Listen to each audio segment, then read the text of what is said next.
Seringkali kebaikan Allah itu kita pandang dari sudutnya yang materi. Allah itu baik kalau kita punya harta yang banyak, tanah yang luas, pabrik yang di mana-mana. Sementara kalau cuma sekadar itu kebaikan Allah, terlalu sedikit orang yang mendapatkannya. Padahal kebaikan Allah tidak pernah berhenti dan meliputi seluruh makhluk yang hidup ini. Karena itu pada kesempatan jumpa sore ini, saya ingin mengajak kita melihat kebaikan-kebaikan Allah dalam bentuk yang lain. Bahwa kita diberikan harta yang banyak, itu kebaikan Allah. Diberikan tanah yang luas, itu juga kebaikan Allah. Diberikan perusahaan, pabrik di mana-mana, itu juga kebaikan Allah. Tapi tidak terbatas kepada itu. Ada kebaikan-kebaikan yang non-materi, yang malah justru itulah esensi kebaikan itu. Mari kita renungkan sebuah hadis di mana baginda Rasul bersabda, arba'atun man u'tiyahunna faqad u'tiya khairat dunya wal akhirah. Ada 4 hal. Siapa yang oleh Allah diberikan keempat hal ini, sungguh dia telah diberikan kebaikan dunia dan sekaligus kebaikan akhirat. Kebaikan dunia juga kebaikan akhirat. Ini berarti belum tentu yang baik di dunia menurut kita akan berbuntut baik juga di akhirat. Tapi orang yang diberikan 4 hal ini, dia sungguh diberikan kebaikan dunia dan juga kebaikan akhirat nanti. Apa 4 perkara ini? Yang pertama, qalban syakir. Orang yang oleh Allah diberikan hati yang pandai bersyukur. Ada ungkapan, my heart is my home. Hatiku adalah rumahku. Kalau luas hati, rumah yang kecil besar rasanya.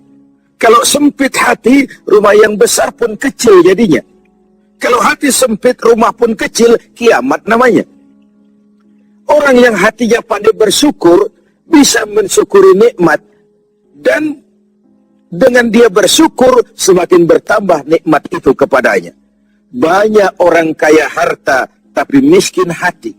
Ini gejala zaman kita sekarang.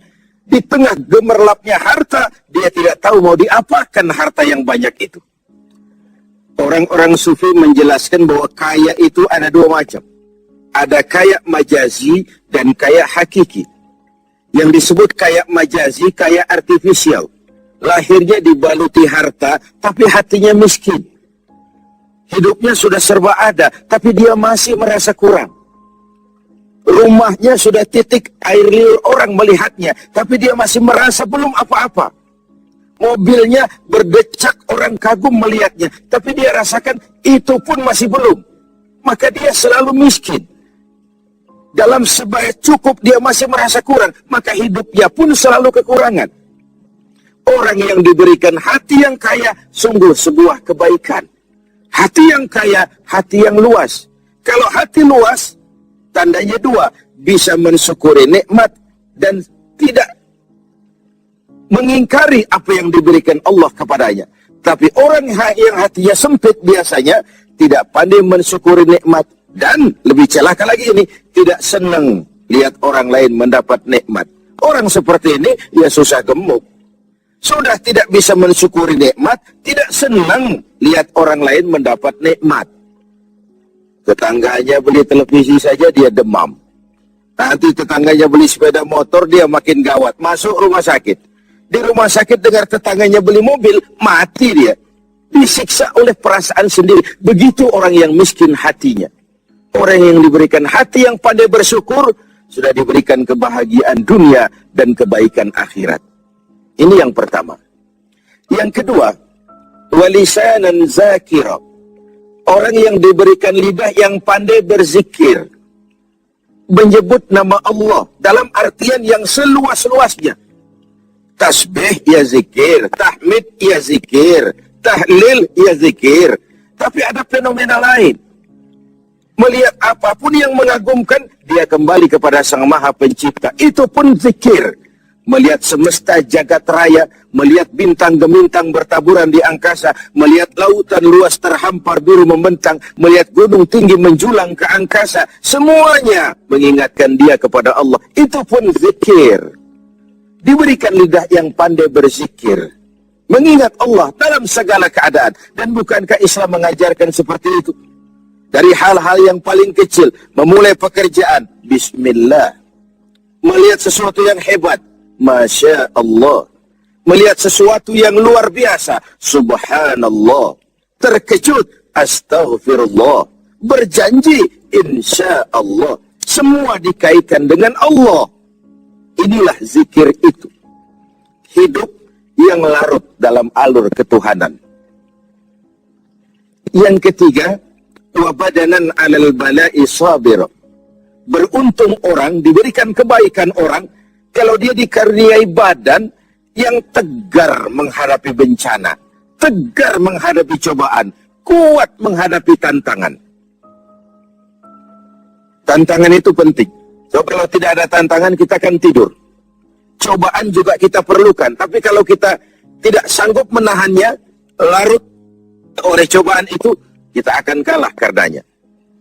Orang yang baik, diberikan kebaikan dunia akhirat, punya badan yang tegar menghadapi cobaan.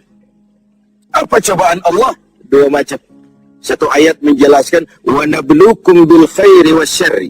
Kami akan coba, kami akan uji kamu dengan yang baik dan dengan yang tidak baik, dengan yang enak dan dengan yang tidak enak, dengan yang menyenangkan dan dengan yang tidak menyenangkan. Bukan cuma sakit cobaan itu, sehat pun ujian. Bukan cuma miskin ujian, kaya pun cobaan. Bukan cuma tidak punya jabatan cobaan, naik pangkat pun ujian. Kita ni yang namanya ujian kan yang tidak enak saja. Kalau sudah sakit, ya Allah, sedang diuji. Sehat, lupa daratan. Miskin, ujian. Setelah kaya, lupa bahwa itu juga ujian. Fenomenanya apa? Banyak orang lulus ketika diuji dengan kemiskinan, tapi gagal berantakan setelah diuji dengan kekayaan. Ketika miskin dia hamba Allah, setelah kaya dia pindah menjadi hamba harta. Belum pernah ada orang datang mengeluh, Pak Ustadz, saya sedang diuji oleh Tuhan. Kenapa Pak? Uang saya sedang banyak. Belum pernah. Kalau sudah bangkrut, miskin, baru merasa diuji. Bukankah sejarah syarat dengan contoh? La nufarriqu baina ahadim mirusuli. Kami tidak membeda-bedakan para rasul. Tidak ada rasul yang dianak emaskan. Semuanya diuji, semuanya ditempa, semuanya digembleng. Semuanya tegar seperti batu karang di tengah samudra.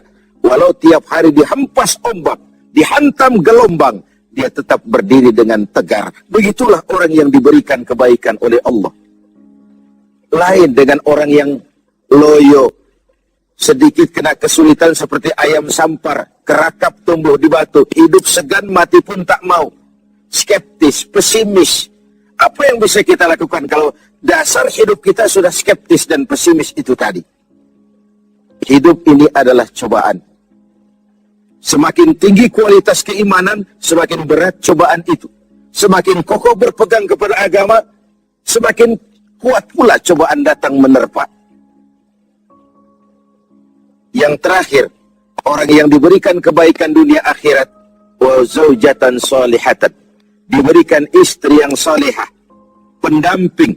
Tidak ada suami bisa sukses jadi apapun dia tanpa peran serta dan dukungan istrinya. Itu sebabnya baginda Rasul menikah dengan Sayyidatuna Khadijah. Apa yang jadi pertimbangan beliau? Mengawini seorang janda yang umurnya 15 tahun lebih tua pula dari beliau. Kalau sekadar memperturutkan hawa nafsu, mestinya tidak Khadijah yang dipilih oleh baginda Rasul. Mestinya, kalau istilah kita sekarang cari ABG saja. Tapi jelas baginda Rasul bukan cuma sekedar mencari istri, beliau mencari seorang pendamping. Apa bedanya ini? Tiap perempuan bisa jadi istri, memang, tapi tidak tiap istri bisa jadi pendamping. Itu dibuktikan dalam sejarah. Orang lain belum beriman, Khadijah iman. Orang lain memusuhi Nabi, Khadijah mengorbankan hartanya untuk membantu perjuangan Nabi. Saat Nabi terkena kesulitan, Khadijah tampil jadi penghibur. Khadijah tampil jadi pembela. Ketika pertama kali berhadapan dengan malaikat Jibril menyampaikan wahyu, Rasulullah gemetar seperti orang demam. Kembali ke rumah, zammiluni ya Khadijah, selimuti saya Khadijah, selimuti. Kenapa bang? Barusan turun Jibril, dia katakan begini, saya khawatir Khadijah. Khadijah mengerti suaminya semua mengalami semacam frozen emotional attitude. Sebagai istri yang bijak, pendamping yang baik, beliau tampil, kalla ma yukhzikallahu abada. Jangan khawatir bang, Allah tidak akan menyusahkan abang untuk selamanya. Tenanglah. Rumah tangga adalah awal kesuksesan kita di tempat lain. Karena itu, kalau diberikan istri yang solehah, itu sudah kebaikan dunia dan kebaikan akhirat. Seorang pejabat yang jujur, polos, lugu, sederhana, bisa jadi koruptor ulung kalau dikipas-kipasi oleh istrinya. Suami-suami yang berstatus DKI, di bawah kekuasaan istri, tidak lagi sebagai pendamping, tapi sudah menjadi... Alhamdulillah, itulah tadi telah kita simak bersama-sama Tausiah Islami oleh Kiai Haji Zainuddin M.Z. rahimahullah. Semoga apa yang telah disampaikan tadi dapat memberikan manfaat untuk kita semuanya. Amin Allahumma amin. Wabillahi taufiq wal hidayah. Wassalamualaikum warahmatullahi wabarakatuh.